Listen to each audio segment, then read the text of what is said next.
और अब हम सब चलते हैं भगवान कृष्ण की ओर, कृष्ण जन्मोत्सव की ओर, क्योंकि समय अवधि कम है।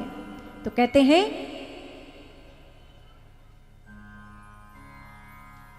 मथुरा के राजा उग्रसेन, उनका पुत्र है कंस,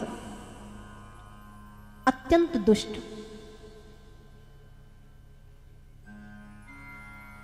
कंस वहां अपने पिता महाराज को हटाकर स्वयं राजा बन गया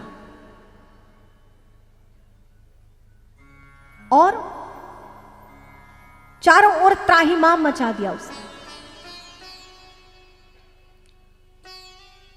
ऐसे दुष्ट का उद्धार करने के लिए भगवान श्री कृष्ण का प्रादुर्भाव हुआ। भगवान श्री कृष्ण देवकी और वसुदेव जी के यहां पधारे। कंस ने देवकी और वसुदेव, देवकी बहन है और वसुदेव जी बहनोई हैं, इन दोनों को भी उसने जेल में डाल दिया। वहां पर भगवान का प्रादुर्भाव हुआ। देवकी और वसुदेव जी, जब से माता के गर्भ में वसुदेव जी, जब से भगवान कृष्ण आए हैं वसुदेव जी और देवकी के पुत्र बनकर, तब से विविध प्रकार से देवता भगवान की स्तुति करने आते हैं। देवता स्तुति करते हैं कि भगवान का अवतार होने वाला है, हम सबके रक्षक परमात्मा हैं, इस दुष्ट से अवश्य हमें इन यातनाओं से बचाएंगे, संसार वासियों को। पहला पुत्र हुआ, इस कंस ने मार दिया। ऐसे कर करके देवकी जी अपने पुत्र को दुग्ध पान भी ना करा सकी और मार दिया। सातवें पुत्र बनकर बलराम जी आए, संकर्षण,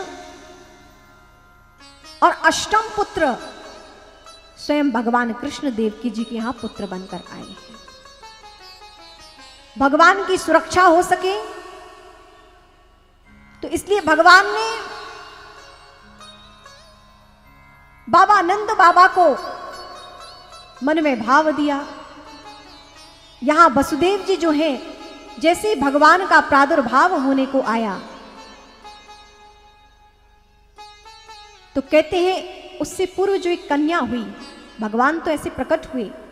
अष्टम गर्भ में कहा कि बता दिया गया कि माता देवकी के यहां कोई पुत्र नहीं हुआ, स्खलन हो गया, नहीं रहा।